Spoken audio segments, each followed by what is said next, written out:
ক্ষতি হবে। আর মালিক চায় চায় দেখবে এটা হতে পারে না, কারণ একজন আর একজনের বন্ধু, ঠিক কিনা জোরে বলেন। জিব্রাইল আমিন যেই মাত্র আমার নবীকে খবর দিলেন, নবী আর সামনে যান না, মায়ার নবী রিটার্ন চলে আইতেছেন। লোকগুলা যায় বলতেছেন, নেতা ও নেতা, আর ঘুমায় থাকা লাগবে না, উঠে যাও, বাতিজা তোমার আসে নাই। আবু জাহেল লাফ দিয়ে বিছানা থেকে উঠছে। কস কি বলে? হ আসছিল ভালোই, কে কি কইল কাউরে দেখলামও না, আবার চলে যাইতেছে। আবু জাহেল বিছানা থেকে ওইটা কয়, কই আমার বাতিজা কই? কইয়া দরজা দিয়ে লাফ দিছে, দৌড় দিছে। এই দৌড় দিতে যায় ওর নিজের খবর নাই, নিজে যে গর্ত বানায় রাখছে এই গর্তে নিজেই যায় পড়ছে। যেই গর্ত আমার নবীর জন্য বানাইছিল এই গর্তে কে পড়ছে? আবু জাহেল। কে পড়ছে? আবু জাহেল যেই মাত্র গর্তের ভিতরে পড়লো, আল্লাহ পাক গর্তকে ডাক দেয়া কয়, এরে গর্ত, তোর পেটে এইবার কে ঢুকছে? কয়, আল্লাহ তোমার দুশমন, তোমার বন্ধুর দুশমন। আল্লাহ কয়, এরে গর্ত, তুই গর্ত আরো বেশি করে গভীর হইয়া যা, এরে যদ্দূর নিচে নিতে পারস ল। এখন আবু জাহেল খালি নিচে যায়। লোকজনে ডাক দিছে, আমারে তুল, আমারে তুল, আমারে উঠা। আবু জাহেল হাত বাড়াইছে, লাগাল পায় না। আবু জাহেল কয়, মুই ফালা মুই, চং চং ফালা, কয় চংও লাগাল পায় না। রশি ফালা, রশি তো লাগাল পায় না। এইবার আবু জাহেল নিচ থেকে কয়, আমি বুঝে ফেলেছি গন্ডগোল কোন জায়গায়। আমি তো এত বড় গর্ত বানাই নাই, আমার বাতিজারে মারার জন্য আমি এত গভীর গর্ত বানাই নাই রে। আমি তো ফরার পরে বুঝতেছি আমি কই ঢুকছি। অতএব আমাকে এখান থেকে তোরা কেউ তুলতে পারবে না।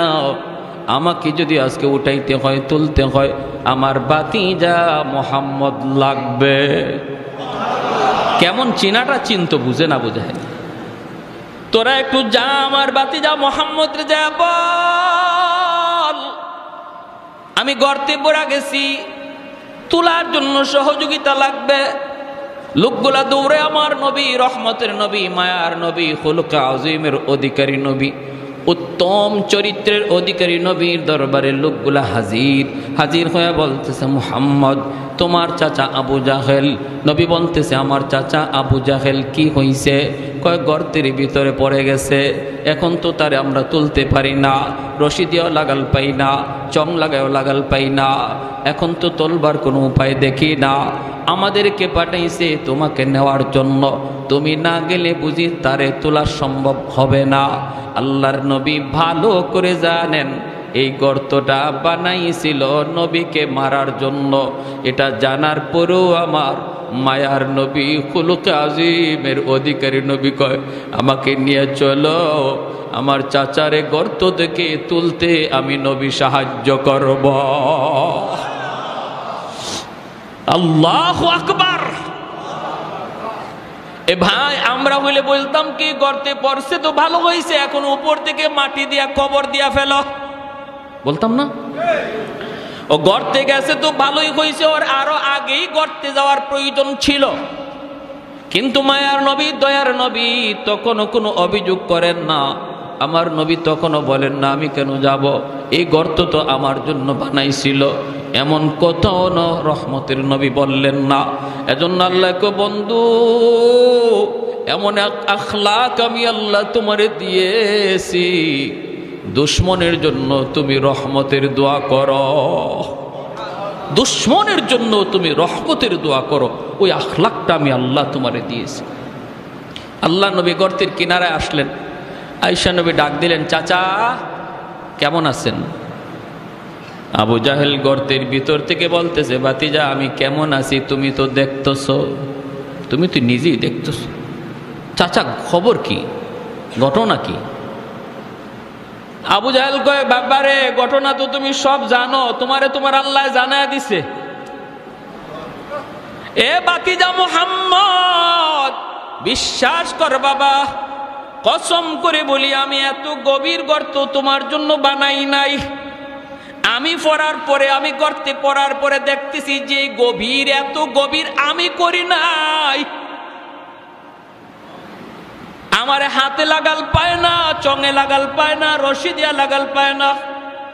অতএব বাতিজা আমার বুঝতে বাকি নাই গন্ডগোল আসমানে লাগছে। আগুন লাগায়া দিছি আমি, আসমানে পানি দেয় যদি, জমিনে কোনোদিন আগুন নিববে না। বাতিজা মুহাম্মদ, ও মুহাম্মদ একটু তুলো বাবা, তুমি যদি হাত না বাড়াও আমাকে কেউ গভীর গর্ত থেকে তুলতে পারবে না। আল্লাহর নবী তখন বলতেছেন, চাচা গো, 4000-এর বেশিবার আপনার কাছে দাওয়াত লইয়া গেছি, মাথায় পর্যন্ত আঘাত করে রক্ত ঝরাইছেন, এরপর আমি দাওয়াত দেওয়া বন্ধ করি নাই। ও চাচা, জীবনের শেষ সময় গর্তের উপর থেকে তুমি অন্তত বলো, এতটুকু যখন বুঝলা আমি হাত না বাড়াইলে তুমি উঠতে পারবা না, এতটুকু যখন বুঝছো বাকিটা তুমি বুঝো না কেন? আবু জাহেল কয়, বাবারে বাকিটাও বুঝবো, আগে উপরে তুলো। বাকিটাও হবে, আগে উপরে তুলো। আল্লাহর নবী কয়, তুমি ওয়াদা করো, ওয়াদা করো। আবু জাহেল গর্তের ভিতর থেকে বলতেছে, আমি ওয়াদা করলাম এইবার আমার রহমতের নবী, মায়ার নবী, তার নবুতি হাত মুবারক বাড়ায় দিছেন। আল্লাহ পাক ডাক দেয়া কয়, রে গর্ত, এইবার তোর দিকে আমার মায়ার নবীর নবুতি হাত, রহমতের হাত চলে এসেছে। আমার নবীর বরকতি হাত যেখানে লাগে সেখানেই বরকতের ছোঁয়া লেগে যায়। তোর দিকে আমার বন্ধুর বরকতি হাত বাড়ায় দিছে রে গর্ত। আর আবু জাহেল রে নিচে লাগবি না, উপরে উঠে আমার বন্ধুর হাতের সাথে হাত মিলায়া দে। লিফটের মতো আবু জাহেলকে গর্তের ভিতর থেকে উপরে উঠাইতে লাগলো। আমার নবী, রহমতের নবী, মায়ের নবীর হাত মোবারক আবু জাহেল ধরলো। নবীজি টান দিয়া উপরে উঠে ফেললেন। আল্লাহু আকবার। এইবার নবী বলতেছেন, চাচা গো, এবার বলুন, কালেমা পড়ুন, কালেমা পড়ুন। আবু জাহেল তখন বলতেছে, ভাতিজারি, তুমি যে এত বড় জাদুকর আমি আগে জানি না। নাউজুবিল্লাহ। আরো আস্তে, আর একটু জোরে, আর একটু জোরে, নাউজুবিল্লাহ। কই, তুমি যে এত বড় জাদুকর এটা আমি আগে জানি না। আল্লাহ নবী বলতেছেন, চাচা বুঝছি কপালে তোমার হেদায়েত নাই। ইন্নাকা লা তাহদি মান আহবাবতা ওয়ালাকিন্নাল্লাহ ইয়াহদি মান ইয়াশা। আল্লাহ বলে, বন্ধু, তুমি যারে চাও তারে তুমি হেদায়েত দিতে পারবা না, হেদায়েত দেওয়ার মালিক হলাম আমি আল্লাহ। হেদায়েত দেওয়ার মালিক কে? আর একটু জোরে বলেন কে? এজন্যই মায়ার নবীর সবচেয়ে মায়ার চাচার নাম হলো আবু তালিব। আবু জাহেল কিন্তু নবীর এত মায়ার চাচা না। আবু জাহেল নবীর আপন চাচাও না। আমার নবীর আপন চাচা হলো আবু লাহাব, নবীর আপন চাচা হলো আবু তালিব, নবীর আপন চাচা হলেন হযরত আব্বাস রাদিয়াল্লাহু আনহু। আবু তালিব নবীর উপরে ঈমান আনে নাই, কিন্তু আমার নবীকে এত মায়া করছেন, যত জীবন আবু তালিব জীবিত ছিলেন আমার নবীর গায়ে টুকা দেওয়ার মতো সাহস বেঈমান করে না, এত আদর করছে। শিয়াবে আবি তালিব 2 বছরের জন্য আমার নবীর পরিবারকে কারাগারে বন্দী করে রাখলো ওরা, মক্কার কাফিররা। 2 থেকে 2.5 বছর নবী বন্দী ছিলেন, একা না, গোটা পরিবারটা। এবং নবীর সাথে নবী পরিবারের লোক যারা মুসলমান হয় নাই এরাও বন্দী ছিল, এর মধ্যে আবু তালিবও বন্দী। অথচ আবু তালিব কিন্তু মুসলমান হন নাই, কিন্তু নবীর সঙ্গ দেওয়ার কারণে, নবীর পক্ষে থাকার কারণে এরা আল্লাহ নবীর চাচা আবু তালিব সহ কারাগারে বন্দী করে ফেললো, একটা জায়গায় অবরোধ করে ফেললো, বাহির থেকে খানা পানি কিছুই দেয় না। 1 বছর নয়, 2 বছর, 2.5 বছর পর্যন্ত চলে গেছে। শিশু বাচ্চারা কান্নায় অস্থির হয়ে যাইত, মার বুকের দুধটা পর্যন্ত শুকায় গেছে। ওই অবস্থায় আমার নবী, রহমতের নবী বলেন, ওই কারাগারে আমি নবী গাছের পাতাও খাইছি। এত যন্ত্রণা, এত যন্ত্রণা। রাতের অন্ধকারে আমার পায়ের নিচে নরম কি যেন একটা জিনিস পড়ছে, পেটের ক্ষুধায় যন্ত্রণায় সাহাবীরা রে ওই দিন আমি পায়ের নিচ থেকে উঠাইয়া কি খাইছিলাম পেটের ক্ষুধায় আমি নবী আজও জানি না। আজও আমি জানি না ওই দিন কি খাইছিলাম। সেই আবু তালিব আমার নবী, রহমতের নবী, ওই বন্দি দশায় নবী যেই খাটের মধ্যে ঘুমাইতেন, আবু তালিব আল্লাহ নবীর ঘরের চতুর্দিকে পাহারা দিতেন। পাহারা, দরজার সামনে পাহারা দিতেন। নবী একদিন ঘুম থেকে উঠে গেছেন, ওইটা বলতেছেন, চাচা আপনি ঘুমান না, রাত গভীর হয়ে গেছে, আপনি বুঝি ঘুমান না? আবু তালিব বলতো, বাতিজা মুহাম্মদ, বাতিজা আমার ভয় হয়, আবু জাহেলের লোকগুলা রাতের অন্ধকারে তোমার ঘরে ডুইকা তোমার কোনো ক্ষতি করে ফেলে কিনারে বাতিজা, এজন্য আমি রাতে ঘুমাইতে পারি না। ঘুম থেকে লাফ দিয়ে উঠে যায়, আমার বাতিজার জানি কি হইতেছে। আল্লাহ নবী এজন্য আবু তালিবের ইন্তেকালের সময় মায়ের নবী চোখের পানি ঝরে ঝরে কাঁদতেছেন, আর কাছে যেয়ে বলতেছেন, চাচা গো, একবার শুধু আমার কানে কানে আপনি কালেমাটা পড়ে নিন, কিয়ামতের ময়দানে আমি নবী আপনারে না লইয়া জান্নাতে যাইমু না। আল্লাহ নবী এত অনুনয় বিনয় করে চোখের পানিটা জড়ায় জড়ায় নবী কাঁদতেছেন আর বলতেছেন। আবু জাহেল, উতবা, সাইবা লোকগুলা পাশে দাঁড়ায় আছে, ওরা দেখতেছে আবু তালিব মনে হয় কালেমা পড়ে ফেলবে। এমনি আবু জাহেল ডাক দেয়া কয়, আবু তালিব তুমি আমাদের নেতা ছিলা, সারা জীবন বাপদাদার ধর্মের উপরই ছিলা, মৌতের সময় যদি মুহাম্মদের ধর্ম লইয়া মরো, মক্কার মানুষ তোমারে কাপুরুষ কইব। কাপুরুষ কি কয় শুনছেন? মক্কার মানুষ তোমারে কাপুরুষ কইব, মৌতের সময় মুহাম্মদের ধর্ম লইয়া মরছে, বাতিজার ধর্ম লইয়া মরছে। এ আবু তালিব তুমি চিন্তা করে দেখো।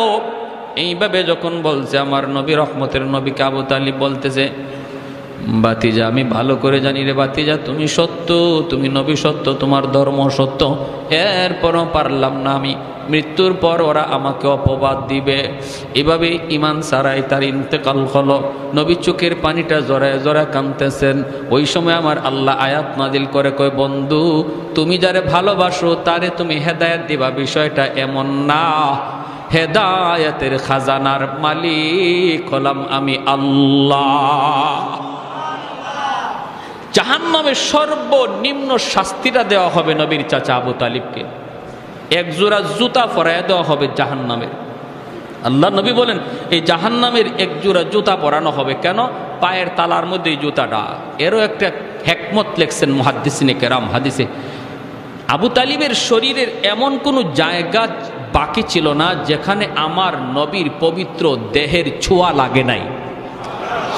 আদর করতে গিয়ে, ছোট্টবেলা থেকে আমার নবীরে আদর করতে গিয়া নবীর দেহটা তার দেহে লাগে নাই, এমন কোনো জায়গা বাকি ছিল না, শুধুমাত্র পায়ের তালা ছাড়া।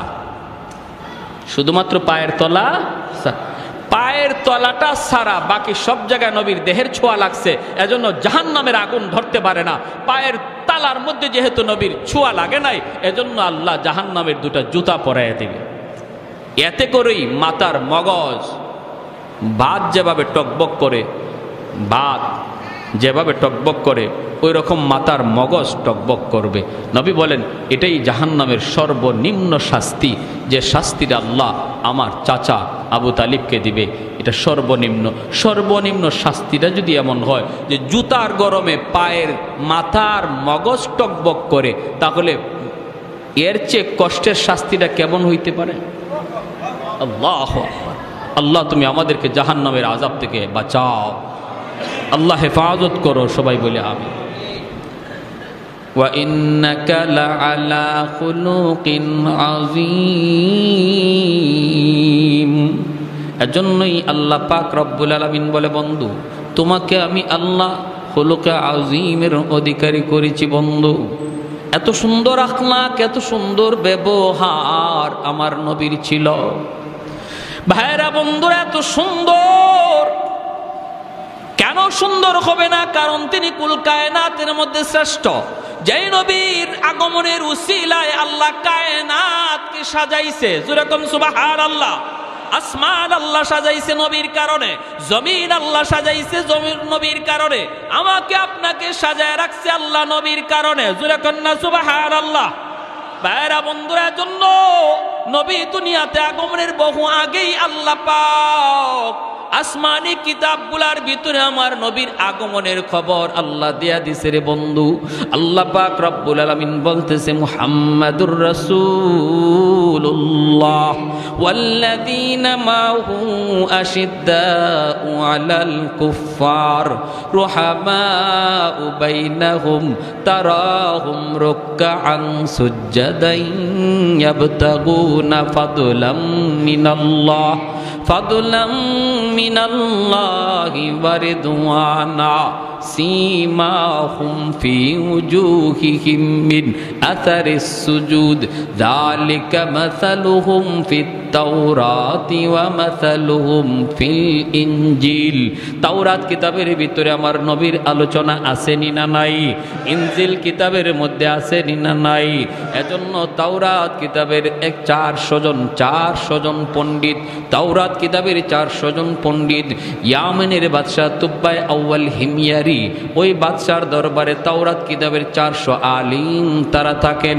তারা বাদশাকে জানাইছে, বাদশাহ আমরা তো এখন তাওরাত কিতাব মানতেছি, আখিরি জমানায় একজন নবী আগমন করবে, ওই নবীর কাছে আল্লাহ পাঠাইবে কোরআন, আর নবীর আগমনের জন্ম হবে মক্কার জমিন, নবী হিজরত করে যাবেন মদিনাতুল মুনাওয়ারায়। তাওরাত কিতাবের ভিতরে আমরা সব পেয়েছি।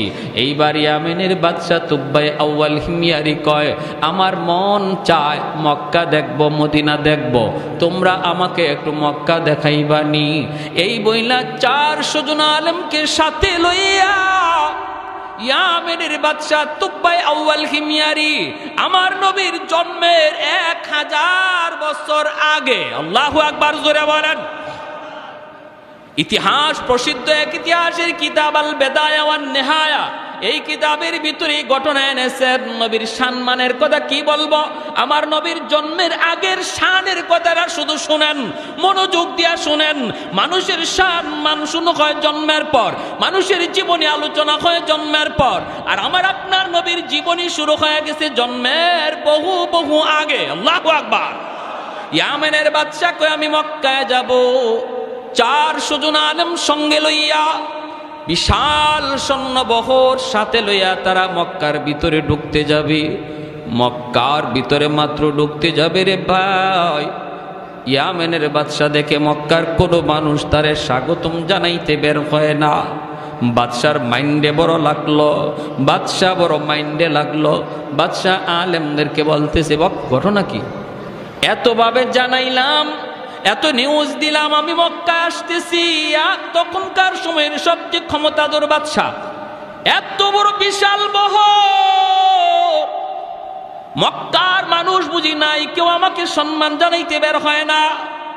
400 জন আলেম তখন বলতেছে, বাদশা জাহাপনা, মক্কার মানুষের কাছে একটা ঘর আছে, যেই ঘরের নাম হলো বাইতুল্লাহ, খানায়ে কাবা।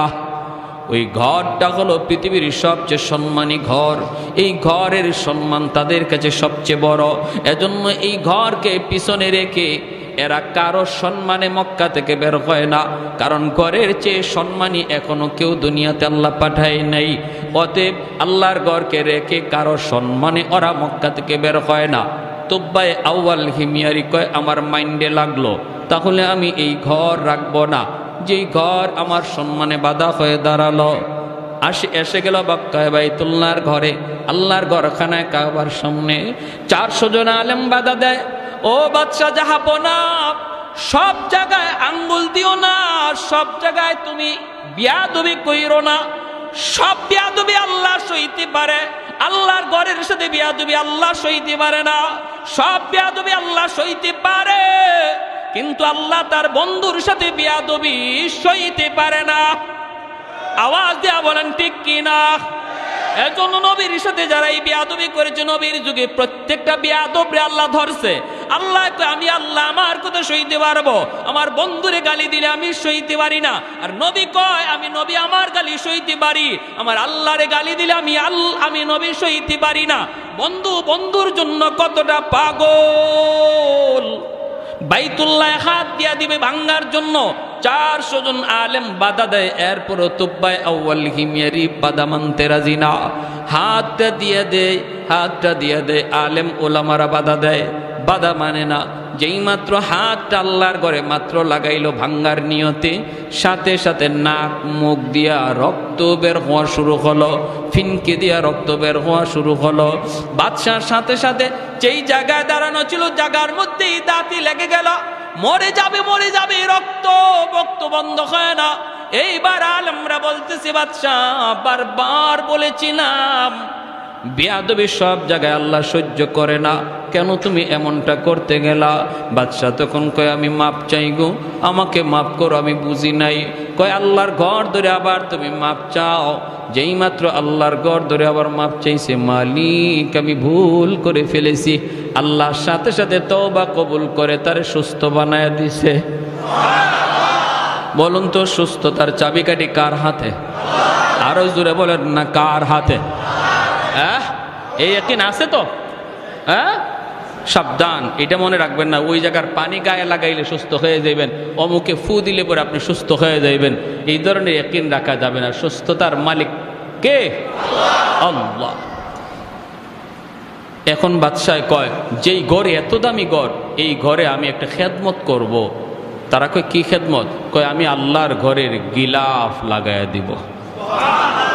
আমার নবীর জন্মের 1000 বছর আগে আল্লাহর ঘর খানায় কাবার গিলাফ লাগাইল যে ব্যক্তি, সে হলো ইয়ামেনের বাদশাহ তুব্বাই আউয়াল হিময়ারি। কে উল্লেখ করেছেন? প্রসিদ্ধ ইতিহাসবিদ আল বেদায়া ওয়ান নেহায়া কিতাবের ভিতরে। এই আল্লাহর ঘরে গিলাফ লাগানো হলো।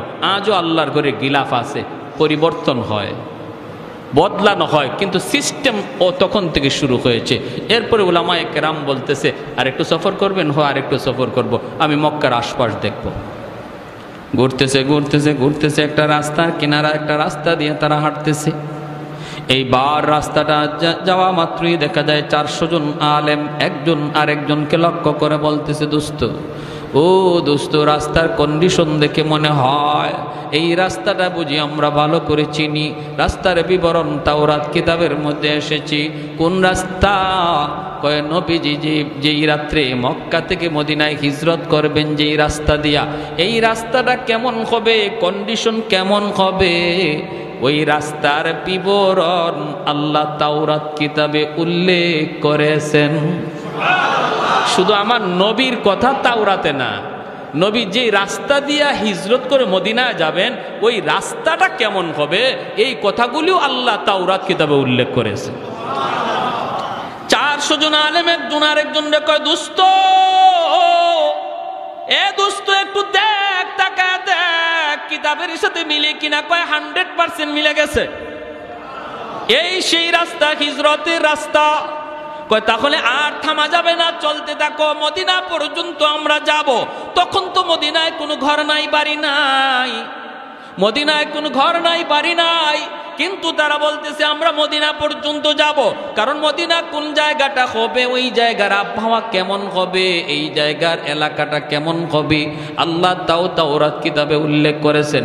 অতএব আমরা মাটি দেখলে বুঝে ফেলবো এটাই হবে সোনার মদিনা।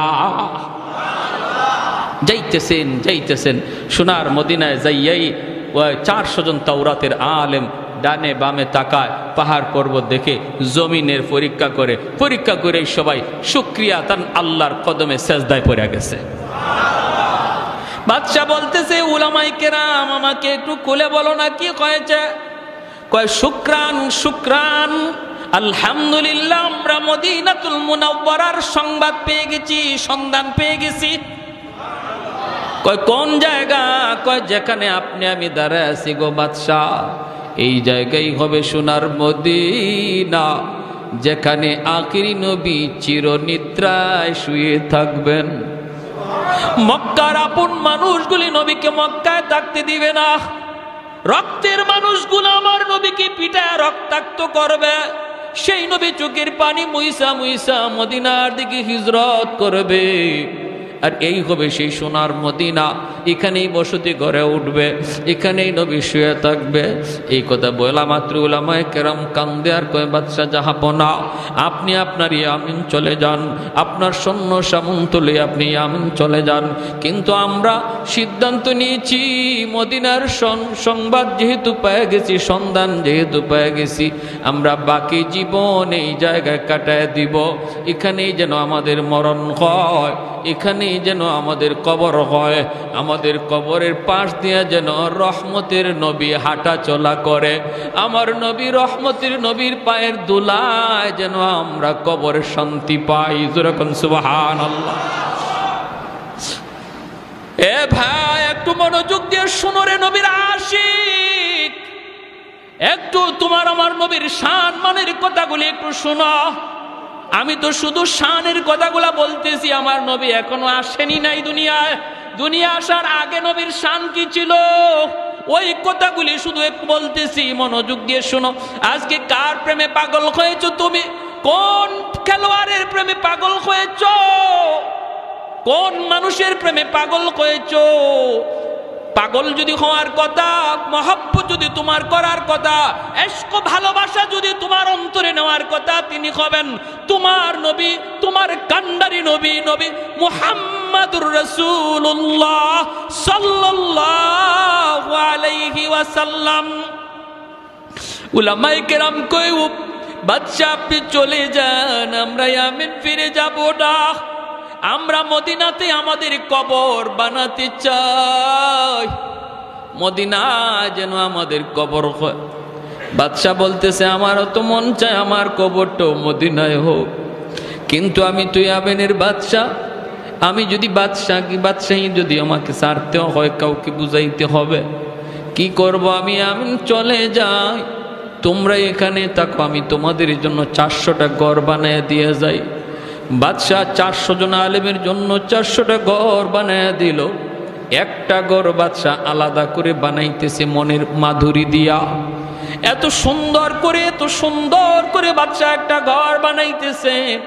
400 জন আলেম ডাক দিয়া কই, বাদশাহ যাব না, এই ঘরটা তুমি কার জন্য বানাও?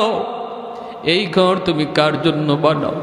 বাদশাহ চোখের পানি মুছে আর কয়, আমার রহমতের নবী যখন মক্কা থেকে মদিনায় হিজরত করবে, মদিনায় তোর কোনো বাবা থাকবে না, তার কোনো ভাই বোনাপন বলতে কেউ থাকবে না, মদিনায় তার কোনো ঘর থাকবে না, বাড়ি থাকবে না।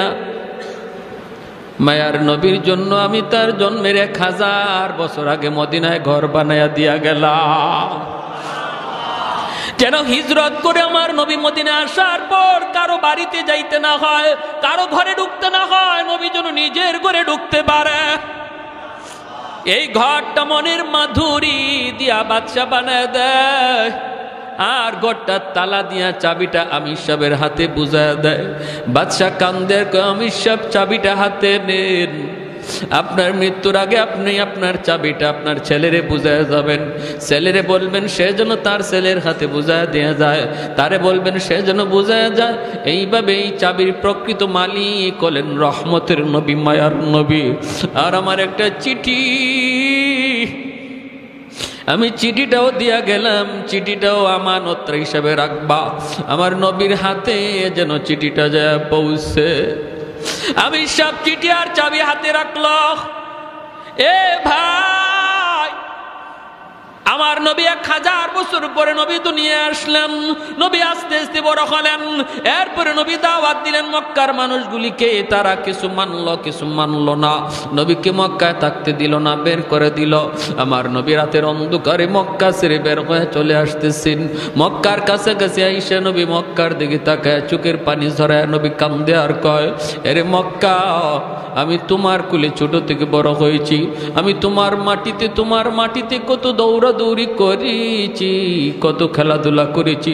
আজকে আমার আপন মানুষগুলা আমাকে আমার জন্মভূমিতে থাকতে দিল না, আমার মায়ার মানুষগুলা, আমার রক্তের মানুষগুলা আমার মায়ার দেশে আমাকে থাকতে দিল না।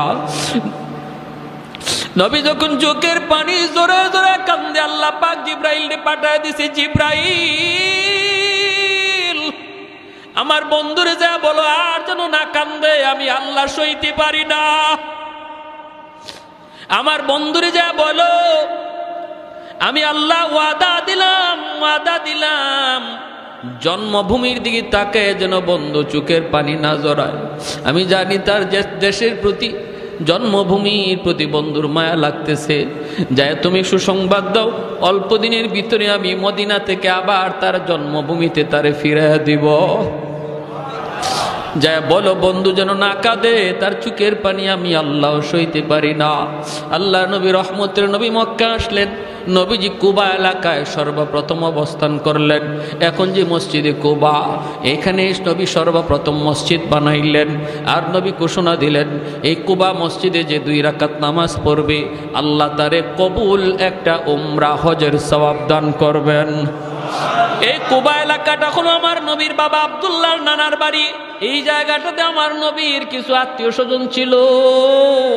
এজন্য কুবা এলাকায় নবী সর্বপ্রথম অবস্থান করলেন, মসজিদ বানাইলেন।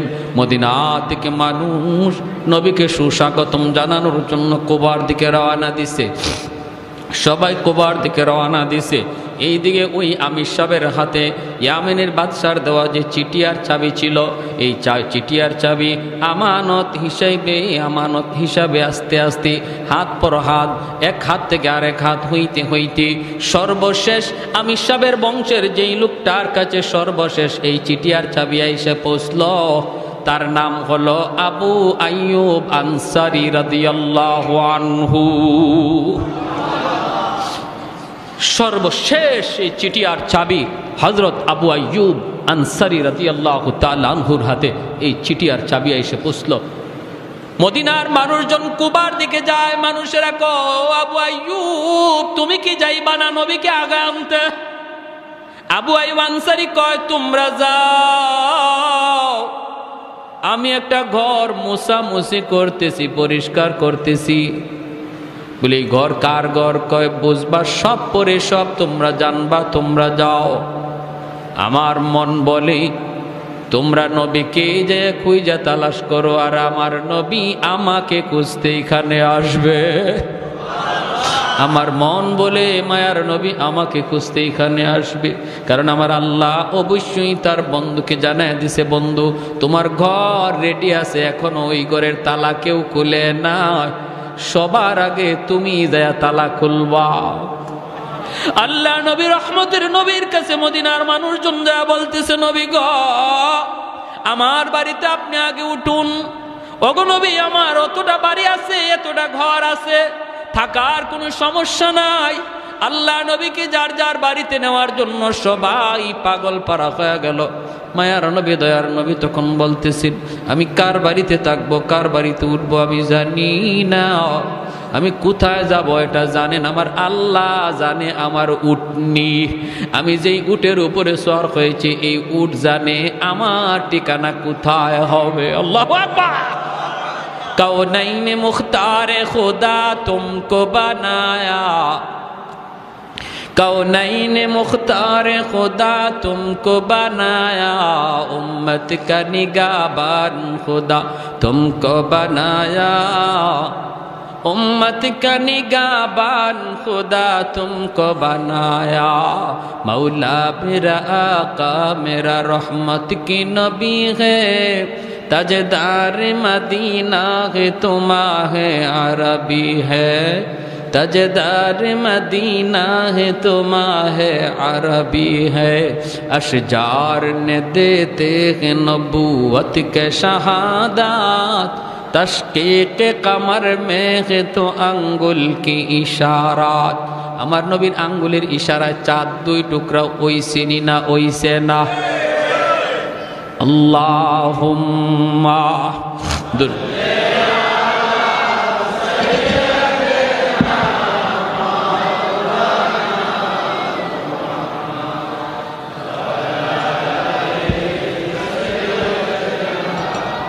মাওলানা মুহাম্মদ আল্লাহুম্মা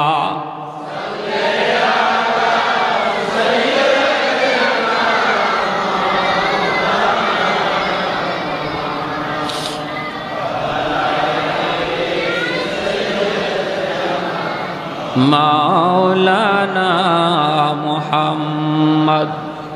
ভাইরা আমার, এজন্য বলতেছিলাম আল্লাহ নবী বলতেছে আমি জানি না কোথায় যাব, কোন দিকে যাব, জানেন আমার আল্লাহ জানে। আমার উটনি মায়ার নবী উটের পিঠে উঠে গেলেন। সাহাবায়ে কেরাম, মদিনার মানুষ যাদেরকে আনসার বলা হয়, নবীর সাথে যারা মক্কা থেকে মদিনায় হিজরত করেছে তাদেরকে মুহাজির বলা হয়। আর মদিনার মানুষ যারা নবীকে সাহায্য করেছে তাদেরকে আনসার বলা হয়। আনসার শব্দের অর্থই হলো সাহায্যকারী। তারা সাহায্য করেছেন, জায়গা দিয়েছেন, ঘর দিয়েছেন, টাকা দিয়েছেন, সব দিক দিয়ে সহযোগিতা করেছেন, বিদায় তাদের নাম হলো আনসার। সবাই যায়, যান না শুধু একজন। তিনি কে? আবু আইয়ুব আনসারি। তিনি তো ওই ঘরটা শুধু মুছামুছি করতেছেন, পরিষ্কার করতেছেন। আমার নবীর উটনি একে একে নবীকে নিয়ে চলতে লাগলো। সামনে একজনের বাড়ি পড়ে, ওই বাড়িওয়ালা মনের ভিতরে বড় আশা নিয়ে বসা থাকে, ও মালিক, তোমার বন্ধুর উটনিটা যদি আমার বাড়ির সামনে একটু বসত, হায় রে, যদি আমার বাড়ির সামনে উটনিটা একটু বসত। কিন্তু না, বাড়িটা পাস করে যখন উটনিটা চলে যায় সে নিরাশ হয়ে যায়। সামনের বাড়িওয়ালা বুক ভরা আশা নিয়ে আবার বসা থাকে, মনে হয় আমার বাড়িতে উটনিটা বসবে। তার বাড়িতে উটনিটা বসলো না। আগাইতেছে মক্কা মদিনার অলি গলি দিয়ে উটনিটা যায়। কেউ তারে রাস্তা চিনায় দেওয়া লাগতেছে না, যেন উটনি মদিনার সব রাস্তা চিনে। এইভাবে উটনিটা মায়ার নবীকে নিয়ে ঘুরতেছে। ঘুরতে ওই সেই বাড়ি, যেই বাড়ি নবীর জন্মের 1000 বছর আগে ঘর বানায় গেল ইয়ামেনের বাদশা তুব্বাই আউয়াল হিময়ারি, মসজিদে নববীর পাশে ওই ঘরের সামনে নবীর উটনিটা গেল। ওই জায়গায় আবু আইয়ুব আনসারীর হাতে হলো চিঠি আর চাবি। ওখানে যাইয়া উটনিটা মায়ার নবীকে নিয়ে বসে গেল। আল্লাহু আকবার। আবু আইয়ুব আনসারী, আমার নবী, রহমতের নবী, মায়ার নবী ডাক দেয়া বলতেছেন, আবু আইয়ুব, কোথায় আমার চিঠি আর চাবি? আমার হাতে দাও। কেউ বলে নাই। ওই সময় মদিনার মানুষ, নবীর সাথে হিজরতকারী আবু বকর, কেউ জানে না এই চিঠির ইতিহাস কি, চাবির ইতিহাস কি। আল্লাহ নবী দা বলতেছেন, আবু আইয়ুব, কোথায় আমি নবীর চিঠি আর চাবি? তোমার কাছে আমানত, আমার আমানত আমার হাতে বুঝায় দাও। আবু আইয়ুব আনসারী চোখের পানিটা মুছে আর কয়, নবী গো, আমি ভালো করে জানতাম গো নবী, আপনাকে আমার আল্লাহ সব জানায় দিবে, আর আপনি ঠিকই আমার খুঁজেই পর্যন্ত পৌঁছে যাবেন। আমি তো কুবা যাইতে পারতাম, যাই নাই। আমি আপনার ঘরটা মুছামুছি করতেছি গো আল্লাহর নবী। মায়ার নবী চিঠিটা আর চাবিটা হাতে নিয়েছেন। হাতে নিয়ে মায়ার নবী চিঠিটা খুললেন। চিঠিটা খোলার পরে নবী দেখেন লিখছে তুব্বাই আউয়াল হিময়ারি, নবীর জন্মের 1000 বছর আগের চিঠি। এই চিঠিতে ইয়ামেনের বাদশা লেখছে, ও গো মায়ার নবী, রহমতের নবী, সরওয়ারে দু জাহান, সৈয়দুল মুরসালিন, নবী গো, সফরে বের হয়ে আপনার মদিনাতুল মুনাওয়ারার সন্ধান পেয়ে গেছি। আমার 400 জন আলেম মদিনায় রয়ে গেছি, ওদের কবর হবে আপনার কবরের পাশে। মন চাইছিল আমিও থাকতাম, কিন্তু পারলাম না। আমি বাদশাহ হয়ে ইয়ামেন ফিরে গেলাম। ওগো নবীজি, আমি আপনার জন্য একটা ছোট্ট হাদিয়া রেখে গেলাম গো নবী, একটা ছোট্ট কামরা। মদিনায় যেদিন আপনি হিজরত করে আসবেন, আপনি ওই কামরার মধ্যে আগে ঢুকবেন। এই ঘরের মালিক হলেন আপনি। আমি আপনার উপরে আপনার জন্মের 1000 বছর আগে ঈমান আনলাম। জন্মের 1000 বছর আগে ঈমান আনলো ইয়ামেনের বাদশাহ তুব্বাই আউয়াল হিময়ারি। ভাইরা আমার, জন্য বলতেছি, আমার নবীর সম্মানের কথা কি বলবো, সারা রাত বললেও শেষ হবে না। মায়ার নবী, দয়ার নবী জন্মগ্রহণ করলেন। নবী জন্মগ্রহণ করলেন, মক্কার পাশ থেকে মানুষজন, মহিলারা বাচ্চা নেওয়ার জন্য আসতেছে লাইন ধরে। নবীর দুধমা হালিমা সাদিয়া, তিনিও আসতেছেন লাইন ধরে। বান্ধবীদের সাথে হালিমা সাদিয়ার উটনিটা কোনোভাবেই সাথে পাল্লা দিয়া পারে না, কারণ হালিমা সাদিয়ার উটনিটা বড় দুর্বল। আল্লাহর নবী, রহমতের নবী, মার কুলে জন্মের আগেই তো নবী বাবা হারাইলেন, আমার নবী তো এতিম। হালিমা সাদিয়া বান্ধবীদের সাথে পাল্লা দিয়া পারলেন না, ওরা আগে চলে আসলো, কারণ উট ছিল তার বড় দুর্বল, হাঁটতে পারে না। বান্ধবীরা আগে আইসা একে একে ভালো ভালো ঘর থেকে বাচ্চাগুলি টাকার বিনিময়ে নিয়ে গেল। আমার নবীর দরজার সামনে যে হাজির হয়, হাজির হয়ে কয় বাচ্চা আসেনি? নবীর মা আমেনা কয় আছে তো। কয় বাবা আসেনি? নবীর আম্মা চোখের পানিটা মুছে আর কয় না, আমার সন্তানের বাবা নাই, আমার সন্তান মোহাম্মদ ইয়েতিম, আমার সন্তান আব্বা কুয়ে ডাক দিতে পারে না। বাবা ডাক দেওয়ার ভিতরে কত মজা আমার নবী জানে না, আব্বু ডাকটার মধ্যে কত মজা আমার নবী জানেন না। কয় না না, এতিম সন্তান নেওয়া যাবে না, নাইলে আমরা বকশিশ বেশি পাবো না। মহিলারা একে একে চলে গেল, কেউ নবীকে নিল না। হালিমা সাদিয়া সবার পরে মক্কায় ঢুকলেন। সবাই তো ভালো ভালো ঘর থেকে বাচ্চা নিয়ে গেছে। হালিমা সাদিয়ার ভাগ্য আমার নবীর দরজায় তারে নিয়ে আসছে। হালিমা সাদিয়া দরজার সামনে আইসা বলতেছে বাচ্চা আসেনি? নবীর আম্মা কাঁদেন আর বলেন আমার সন্তানের তো বাবা নাই। আছে তো বাচ্চা, বাবা নাই, এতিম, তুমি নিবানি। হালিমা সাদিয়া দরজার বাহির থেকে বলতেছে দরজাটা একটু খুলো, তোমার মানিকের চেহারাটা এক নজর দেখাও, এরপরে সিদ্ধান্ত নিব আমি নিব কি নিব না। দরজাটা খোলার পর আমার নবীর চেহারাটা দেখা মাত্র হালিমা সাদিয়া আল্লাহু আকবার বলে আওয়াজ দিয়া উঠলেন, আল্লাহু আকবার। হালিমা সাদিয়া কই গো আমেনা, আমি হালিমা জীবনে কত সুন্দর সন্তান দেখেছি, এত সুন্দর বালক আমি জীবনে কোনোদিন দেখি নাই। আমেনা বলতেছে তুমি কেমনে দেখবা, আমিও তো দেখি নাই। আল্লাহ পাক কয় জিব্রাইল রে, হালিমাও বুঝি আমার বন্ধুর মতো দেখে নাই, মায়ও বুঝি আমার বন্ধুর মতো কাউরে দেখে নাই, তুমি জিব্রাইলে দেখছো নি? জিব্রাইল কয় আল্লাহ পৃথিবীর পূর্ব থেকে পশ্চিম, উত্তর থেকে দক্ষিণ, তামাম দুনিয়া আমি জিব্রাইল সফর করেছি। কসম খুদার মালিক, তোমার বন্ধুর মতো দ্বিতীয় আরেকজন সুন্দর আমি পৃথিবীর কোথাও পাই না। আল্লাহ পাক কয় জিব্রাইল তুমি কেমনে দেখবা, আমিনা কেমনে দেখবে, হালিমাও কেমনে দেখবে? আমি আল্লাহ কি বলি শুনো, আমি তো খালিক, আমি তো মালিক, আমি তো মানুষ বানাই। আমি আল্লাহ বলতেছি আমার বন্ধুর মতো দ্বিতীয় আরেকজন পৃথিবীতে আমি অতীতে বানাই নাই, ভবিষ্যতেও বানাবো না।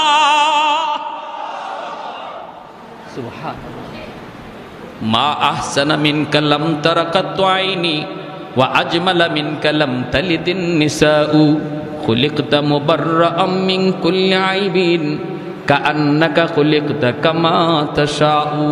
এজন্য হযরতে হাসান রাদিয়াল্লাহু তাআলা আনহু বলতেন, ওগো নবী আপনার মতো এত সুন্দর কোনো চোখ কোনোদিন দেখে নাই, আপনার মতো এত সুন্দর কোনো সন্তান পৃথিবীর মা জন্ম দেয় নাই।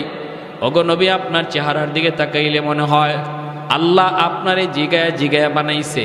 আল্লাহ আপনার চেহারা বানাইবার সময় যেন আপনারে জিজ্ঞেস করেছে, বন্ধু আমার তোমার চেহারা আমি আল্লাহ বানাবো, বন্ধু কেমনে বানাইলে তুমি খুশি একটু বলো। ওগো নবীজি আপনার চোখ বানানোর সময় যেন আল্লাহ আপনাকে জিজ্ঞেস করেছে, বন্ধু কেমন চোখ তোমারে দিলে তুমি খুশি হও। নবী গো আপনি যেভাবে চাইছেন যেন আল্লাহ আপনাকে এমন চক্ষুটাই দান করেছে। আপনার প্রতিটা অঙ্গের দিকে তাকাইলে মনে হয় আপনার মর্জি মতো আল্লাহ আপনারে বানাইছে, আর আমাদেরকে বানাইছে আল্লাহ তার নিজের মর্জি মতো, আর আপনারে বানাইছে যেন আল্লাহ আপনার মর্জি মতো। আমারে আপনারে যদি আল্লাহ কইতো তুমি আব্দুর রহিম আব্দুল করিম তোমার চোখ কেমনে বানাবো, তোমার চোখটা কেমনে বানাইলে তুমি খুশি, আপনি তো কি কইতেন? আমি হইলে কইতাম আল্লাহ হরিণের মতো ডাগর ডাগর চোখ। না বিভিন্ন কবিরা দেখবেন কবিতার মধ্যে তার প্রেমিকার কত গল্প করে, কত প্রশংসা করে, করতে করতে জানো আমার মাহবুবার চোখটা কেমন ছিল, হরিণীর মতো ডাগর ডাগর চোখ, তারপরে নাকটা ছিল খুব ধারালো, চুলগুলি ছিল এমন, তারপরে এমন কত প্রশংসা চেহারার। হযরত হাসান রাদিয়াল্লাহু তাআলা নবীজির একজন প্রসিদ্ধ সাহাবী, তিনি বহুত বড় কবি ছিলেন। তিনি বলতেছেন খুলিকতা মুবাররাআম মিন কুল্লি আইবিন কাআন্নাকা খুলিকতা কামা তাশাউ। এতটা নিখুঁতভাবে আল্লাহ আপনারে বানাইছে গো নবী, আপনার দিকে তাকাইলে মনে হয় আপনার মর্জি মতো আল্লাহ আপনারে বানাইছে। যেটা যেভাবে বানাইতে কইছেন আল্লাহরে, আল্লাহ যেন এইভাবে আপনারে বানাই দিছে। সুবহানাল্লাহ। এজন্য আল্লাহ বলে, জিব্রাইল আমার বন্ধুর মতো সুন্দর আরেকজন পাইবা কোত্থেকে? আমি বানাইলে তো পাইবা, আমি তো বানাই নাই, আমি আল্লাহ তো বানাই নাই, পাবা কোত্থেকে? সুবহানাল্লাহ। এজন্য নবীকে কোলে নিয়ে হালিমা সাদিয়া উটের পিটাইয়া বসছেন, আমার কিচ্ছু লাগবো না, আমি এই বাচ্চা লয়ে যাই। চেহারায় কয় অনেক কিছু, চেহারায় কয় বহুত নিয়ামত, চেহারায় কয় বহুত বরকতি বাচ্চা, বহুত বরকতি বাচ্চা। হালিমা সাদিয়ার স্বামী উটের পিঠে বসা, গিয়ে নিয়ে উঠছে পরে হালিমা সাদিয়ার স্বামী বলতেছে, হালিমা গো কিছু পাইছো? হালিমা সাদিয়া বলতেছেন, স্বামী গো চেহারা দেখো, কিছু না, চেহারায় মনে হয় আমরা সব পায়া গেছি, চেহারায় বোঝা যায় আমরা সব পায়া গেছি। আল্লাহ নবীকে কোলে নিয়ে হালিমা সাদিয়া উটের পিছে বসছেন, আর সামনে বসছেন তার স্বামী। এবার স্বামী উটকে পিটাইতেছেন। খাসাইসুল কুবরা নামক কিতাবের ভিতরে লিখেন আল্লামা জালালউদ্দিন সুয়ুতি রহমতুল্লাহ আলাইহি, পিঠে চাবুক দিয়েছেন উটরে, চল বাড়ি যাব, বাচ্চা তো পেয়ে গেছে। উট নড়ে না, চড়ে না, লড়েও না, পিঠা খায় উটে, কথা কয় না, আরো পিঠায়, উট নড়ে না, চড়ে না। এইবার হালিমা সাদিয়া অবাক, স্বামী অবাক, ঘটনা কি? উট নড়ে না, চড়ে না, বসছে যে আর উঠেই না। এইবার উট আল্লাহর কাছে তার জবান চায়, জবান উঠে আল্লাহর কাছে জবান চায়, মালিক আমি তো হায়বান, তুমি আমার জবান দেও নাই, এতে আমার কোনো বাধা নাই, আপত্তি নাই, কোনো অভিযোগও নাই, মালিক তোমার মর্জি, কিন্তু আল্লাহ এই মুহূর্তে আমার একটু জবান খুলে দাও, আমি আমার মালিকের সাথে একটু কথা বলবো। কেন আমি উট হাঁটতেছি না, নড়তেছি না? সাথে সাথে আল্লাহ উটের জবান খুলে দিয়েছে। উট ডাক দেয়া কয়, মালিক আমারে যতই মারো, যতই পিটাও, আমি কিন্তু নড়ব না, হাঁটব না, কারণ তোমার পিছনে যে বসছে তোমার বিবি, যারে কুলে নিয়ে বসছে, তুমি তারে না চিনলেও আমি উট তারে চিনে ফেলেছি, আমি উট তারে চিনে ফেলেছি।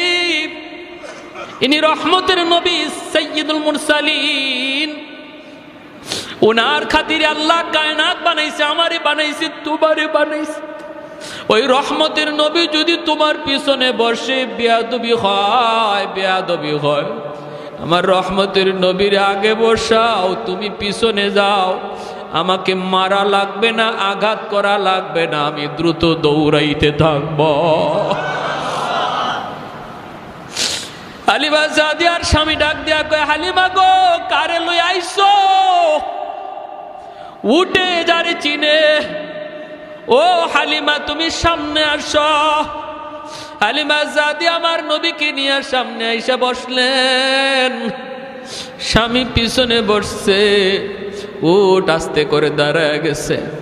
এইবার উঠে ডাক দিয়ে কই, মালিক একটা আবদার করি, আমার রহমতের নবী যেখানে যার উপরে চড়বে সেই পৃথিবীর শ্রেষ্ঠ হয়ে যাবে। আমার নবী আমার পিঠে উঠছে, আমি উট পৃথিবীর ভিতরে সবচেয়ে বড় ভাগ্যবান। আসার সময় আমি উটের লাগাম ছিল তোমার হাতে মালিক, এখন যেহেতু রহমতের নবী আমার পিঠে বসছে, নবীর নরম হাতে আমার উটের লাগামটা ধরায়া দাও, আমাকে পিঠা দেওয়া লাগবে না, আমি দ্রুত দৌড়াইতে থাকবো। আমার রহমতের নবীর নরম হাতে যেই উটের লাগাম ধরায় দিছি, উটের শরীরের মধ্যে আল্লাহ পাক বরকত দিয়া দিছে, শক্তি আল্লাহ দিয়া দিছে। বান্ধবীরা যারা আগে ওনারে ফালায়া বাড়ি যাওয়ার ছিল, মাঝ রাস্তায় যায় ওদেরকে ক্রস করে ফেলছে। বান্ধবীরা কয়, হালিমা গো এই উটটা এত শক্তি আসলো কোত্থেকে? আসার সময় তোমার উটের কোনো শক্তি ছিল না, তোমার উট আমাদের সাথে হাইট পারে নাই, এখন দেখা যায় তুমি আমাদেরকে ফালায় চলে যাইতেছ, এটা কি ওই উট নাকি অন্য কোনো উট? হালিমা সাদিয়া চুকির পানি মুছে আর কয়, না রে বান্ধবীরা, এটা ওই উট, এটা কি আগের উটি, নতুন কোন উট নয়।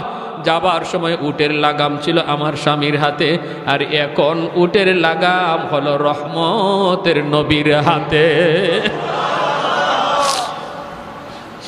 शाफ़िअ रूज़ जज़ा व ज़ा ख़तीबे अंबिया शाफ़िअ रोज़ जज़ा व ज़ा ख़तीब अंबिया साहिब हौज़ लिवाज़िल ले खुदा रोज़ अतीद साहिब हौज़ लिवाज़िल ले खुदा रोज़ अतीद साहिब असरार उनाम से अकबर बरमला इल्म उ अज अव्वलिनो आखिरी अंदर मजीद रहमतुल लिल आलमी खंदश खुदावंद करीम खल्क़ खुल्क़ क़ौल फ़िअल हदिय सिमते ओ हमीद। जोरे बोली अल्लाहु अकबर।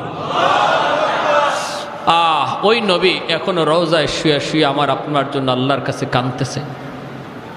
উম্মতের প্রতিটা হরকত, প্রতিটা আওয়াজ, প্রতিটা নড়াচড়া, প্রতিটা কাজ, খবরগুলি আল্লাহ ফেরেশতার মাধ্যমে নবীর কাছে পৌঁছাইতেছে। আমরা এখানে বসে আজকে নবীর আলোচনা করতেছি, আল্লাহ ফেরেশতার মাধ্যমে নবীর কাছে পৌঁছাইতেছে। যেরকম সুবহানাল্লাহ। যখনই আল্লাহর নবীর কাছে এই খবর যায়, নবী গো আপনার উম্মত আপনার আদর্শ ছেড়ে দিছে, আপনার সুন্নত ছেড়ে দিছে, তার চেহারা দেখলে আপনার উম্মত যে বোঝা যায় না, তার কাজ দেখলে আপনার উম্মত যে চেনা যায় না। ওগো নবী, ওরা তো আজকে ইহুদ খ্রিস্টানদের কালচার নিয়ে নিছে। তখন রহমতের নবী রওজায় শুয়া শুয়া চোখের পানি ঝরায় ঝরায় কান্দে, উম্মত আমি নবী তোমার জন্য উহুদের ময়দানে দান শহীদ করেছিলাম। আমি নবী তোমার জন্যই আবু জাহেলের হাতে আঘাত খেয়ে রক্ত ঝরাইছিলাম। আমি নবী তোমার জন্যই উহুদের ময়দানে রক্ত ঝরেছিল, তায়েফের জমিনে আমার রক্তে পায়ের জুতা আটকে গেছিল।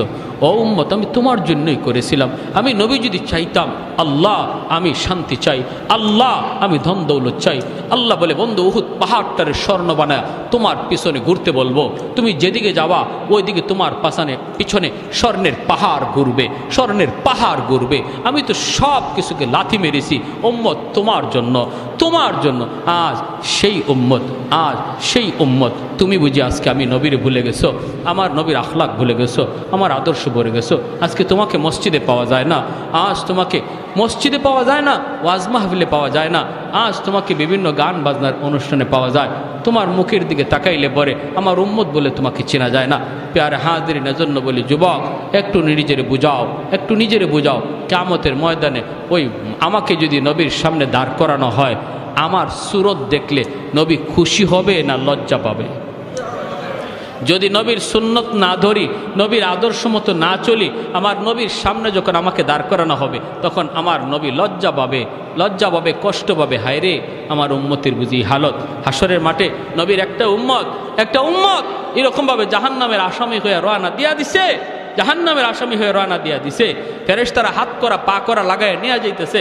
হযরত আদম আলাইহিস সালামের চেহারাটা হবে সবার চেয়ে উঁচু। আদম আলাইহিস সালাম হাসরবাসী মানুষকে একটা উপরে গাছ যেভাবে নিচের মানুষকে দেখে এরকমভাবে দেখবে। আদম আলাইহিস সালাম দেখতেছে একটা মানুষকে নিয়ে যাইতেছে জাহান্নামের ফেরেশতারা, তার হাত পায়ের অঙ্গগুলা চমকাইতেছিল। তার গুনার কারণেই নিচ্ছে, কিন্তু সে নামাজ পড়তো, অজু করত, আর অজুর কারণে তার অঙ্গগুলা চমকাইতেছিল। আদম আলাইহিস সালাম তখন ডাক দিবে, ইয়া মুহাম্মদ, ইয়া আহমদ, আমার নবীকে ডাক দিবে। নবীজি দৌড়ে আসবে, বাবা আমাকে কেন ডাক দিয়েছেন? আল্লাহ নবীকে আদম আলাইহিস সালাম বলবে, মুহাম্মদ আমার তো মনে হচ্ছে ওই জাহান্নামী আসামিটা তোমার উম্মত, কারণ তার অজুর অঙ্গগুলা চমকাইতেছে।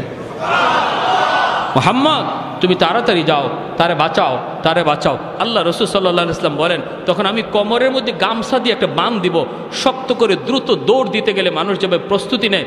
নবী বলেন আমি কোমরটার একটা বাঁধ দিব, বাঁধ দিয়ে একটা দৌড় দিব, দৌড় দিয়ে ফেরেশতাদেরকে বলবো, ফেরেশতারা থামো, আমার উম্মতের সমস্যাটা কোথায়, অসুবিধাটা কোথায়, আমার একটু দেখায় নাও। ফেরেশতারা থামবে না। ফেরেশতারা বলবে আমাদের থামার কোনো সুযোগ নাই, আমরা আল্লাহর অবাধ্য হতে পারি না, আমার আল্লাহর আদেশ তারে নিয়ে যাওয়া, আমরা থামতে পারবো না। নবী দৌড়ান, হুচুট খায় নবী পয়রা যান, ওইখান থেকে নবী আবার উঠতে আবার নবী দৌড় দেন, আবার দৌড় দিতে যায় নবী স্পিডে পয়রা যান, আবার নবী উঠে ফেরেশতারা থামো, আমার উম্মতের সমস্যাটা কি, তার অপরাধটাকে আমাকে একটু বুঝায় নাও। দৌড়তে থাকবে। ফেরেশতারা যখন থামতেছি না, তখন আল্লাহর নবী এক জায়গায় বসে নিরাশ হয়ে আরশে আজিমের দিকে তাকায়া চোখের পানিটা ফালায় দেবে, ফালায় বলবে, আল্লাহ তোমার ফেরেশতারা আমার কথা শুনে না, আল্লাহ তোমার ফেরেশতারা আমার কথা শুনে না। যে চোখের পানিটা ফালায় নবী ডাক দিবে, আল্লাহ বলে, ফেরেশতারা যে যেখানে আসো থেমে যাও, পিছনে আমার বন্ধু তোমাদেরকে ডাকতেছে। আল্লাহ নবী কাছে যাবেন, যায় বলবেন কি সমস্যা, বলে তার গুনার পাল্লা ভারী। নবী বলবেন আমার আরেকটাবার আমার চোখের সামনে তোমরা একটু পাল্লাটা ওজন দাও। চোখের সামনে পাল্লাটা ওজন দিবে। আল্লাহ নবী তার হাত থেকে একটা কাগজের টুকরা, যে কাগজের ভিতরে তার ইমানটা ছিল নির্ভেজাল, ওই ইমানের কাগজটা একটা পাল্লায় নবী রেখে দিবে। সাথে সাথে গুনার পাল্লা হালকা হয়ে যাবে, নেকির পাল্লা ভারী হয়ে যাবে। এতটা উম্মতের জন্য পাগল যে নবী এখনো রওজায় শুয়া হাসরের মাঠেও শুধু ইয়া উম্মতি উম্মতি করবে। আর কোথায় কোন জায়গায় আমার উম্মত আটকে আছে এই খবর পেয়ে পাগলের মতো দৌড়াবে। সেই নবীর আদর্শ ভুইলা আজকে তুমি কারে ফলো করতেছো? তুমি কারে অনুসরণ করতেছো? কাকে, কার সুরত ধরছো? যুবক, কার সুরত ধরছো একটু বলো। যে নবী বলতেছেন আমি আমার মাকে পাই নাই, আমার মাকে পাই নাই, দুধ মাকে পেয়েছি। যে দুধ মার সেবা খেদমত নবী এতটা করলেন, মায়ের খেদমতের এতটা আদেশ দিয়ে গেলেন। আজকে তোমার দ্বারা তোমার মা কষ্ট পায়, তোমার দ্বারা তোমার বাবা কষ্ট পায়, আজকে তোমার দ্বারা তোমার এলাকার মুরব্বী কষ্ট পায়, আজকে তোমার দ্বারা তোমার উস্তাদ কষ্ট পায়। বলো এই কি তোমার নবীর আখলাক ছিল? এই কি তোমার নবীর আদর্শ ছিল? প্রতি বৎসর রবিউল আউয়াল এসে তোমাকে কি সবক দিয়ে যায়, আমাকে কি সবক দিয়ে যায়? সবক দিয়ে যায় আমার গোটা জিন্দিগিটা যেন নবীর আদর্শে হয়। আমার নামাজের কিবলা হবে বাইতুল্লাহ, আর জীবনের কিবলা হবে মুহাম্মাদুর রাসূলুল্লাহ। নামাজের কিবলা বলেন, আমার সাথে মুখস্থ করেন, নামাজের কিবলা বাইতুল্লাহ, জীবনের কিবলা মুহাম্মাদুর রাসূলুল্লাহ। তার মানে আমার জিন্দিগিতে যা কিছু আমি করব, খাবো এটাও নবীর তরিকায়, ঘুমাবো নবীর তরিকায়, হাঁটবো নবীর তরিকায়, হাসবো নবীর তরিকায়, ব্যবসা করব আমার নবীর তরিকায়, চাকরি করব নবীর তরিকায়, বাবা হিসাবে ঘর শাসন করব নবীর তরিকায়, সন্তান হিসাবে চলবো নবীর তরিকায়। কারণ আমার নবী বাবাও ছিলেন, সন্তানও ছিলেন। এমন কোনো পৃথিবীর সেক্টর নাই যে জায়গাটাতে আমার নবীর আখলাক আর আদর্শ খুঁজে পাওয়া যাবে না। তুমি রাখাল হও, সেখানে দেখবা মরুর দুলাল আমার নবী, রহমতের নবী, তিনি ছাগল রাখালি করছেন, তোমার কাছে নবীর আদর্শ রয়েছে। তুমি ব্যবসায়ী হও, দেখবা শাম সিরিয়ার ব্যবসায়ী মুহাম্মদুর রাসূলুল্লাহ তোমার জন্য ব্যবসায় আদর্শ রেখে গেছেন। তুমি চাকুরিজীবী হও, দেখবা আম্মাজান খাদিজাতুল কুবরা রাদিয়াল্লাহু তাআলা আনহার ব্যবসার চাকুরি করেছেন, সেখানে তোমার জন্য আখলাক রেখে গেছেন। তুমি বাবা হও, দেখবা খাতুনে জান্নাত ফাতেমা রাদিয়াল্লাহু তাআলা আনহার বাবা হিসাবে বাবার আদর্শ রেখে গেছেন। তুমি সন্তান হও, দেখবা মুহাম্মদুর রাসূলুল্লাহ আব্দুল্লাহর বেটা হয়া তিনি আদর্শ তোমার জন্য রেখে গেছেন। সমাজের একজন লোক হও, দেখবা হিলফুল ফুজুল নামের সংগঠন তৈরি করে সমাজ সংস্কারের আন্দোলন আমার নবী তোমাকে শিখায় গেছেন। কোথায় তুমি জানতে চাও, কি শিখতে চাও? এমন সেক্টর নাই যেখানে আমার নবীকে খুঁজে পাবা না। তারপরেও পুরা কপাল তোমার আমার, পুরা কপাল তোমার আমার। যদি আমরা এই জায়গা ভুলে থাকি, এই সমস্ত দিক থেকে নিজে অবহেলায় থাকি, এটা আমার কপাল পুরল, আর কেউর কপাল পুরল না, আমি নিজেই কপাল পুরা হলাম। আল্লাহ আমাদের সবাইকে এই মাসকে সামনে রেখে গোটা জিন্দিগিটা, বিশেষ করে আজকে যদি এতটুকু ওয়াদা করি যে আমি আমার নবীর জীবনের সবচেয়ে বড় আদত যেটা 5 ওয়াক্ত নামাজ জামাতে পড়া, যে নবী অসুস্থ হয়েও মসজিদে জামাতে এসেছেন সাহাবীদের কাঁধে ভর দিয়া, আমরা যারা আজকে এখানে বসলাম এতটুকু সবক যদি এখান থেকে নেই কি হুজুর নিয়ত করলাম মৌতের আগ পর্যন্ত আমার নবীর কলিজা আর ব্যথা দেব না, আমি কষ্ট হলো মসজিদে জামাতে আসব, জামাতটা সারলে আমার নবীর কলিজায় ব্যথা পায়। নবী যখন দেখছেন হুজরা থেকে আবু বকর সিদ্দিকের ইমামতিতে নামাজ চলছে, জামাত চলছে, হুজরা থেকে নবীজি তাকে মুস্কি হাসছেন আর বলছেন আল্লাহ তুমি আমার উম্মতকে কবুল করো, আমার উম্মতের গোটা জিন্দিগি যেন এইভাবে নামাজের কাতারে কেটে যায়। যেরকম সুবহানাল্লাহ। কারা কারা নিয়ত করতে পারি 5 ওয়াক্ত জামাতে পড়ার? আল্লাহ প্রতিটা হাতকে তুমি কবুল করো। আর যাদের বাপমা আছে আল্লাহ যেন বাপমার সেবা করে আমরা চলতে পারি, মা বাবার কলিজায় যেন ব্যথা না দিই। আয় আল্লাহ মুরব্বীদের সাথে যেন আমরা বেয়াদবি না করি। আল্লাহ আমাদের প্রত্যেকটা হাতকে কবুল করো। জোরে কোন আমিন। ওয়া আখির দাওয়ানা আনিল হামদুলিল্লাহি রাব্বিল আলামিন।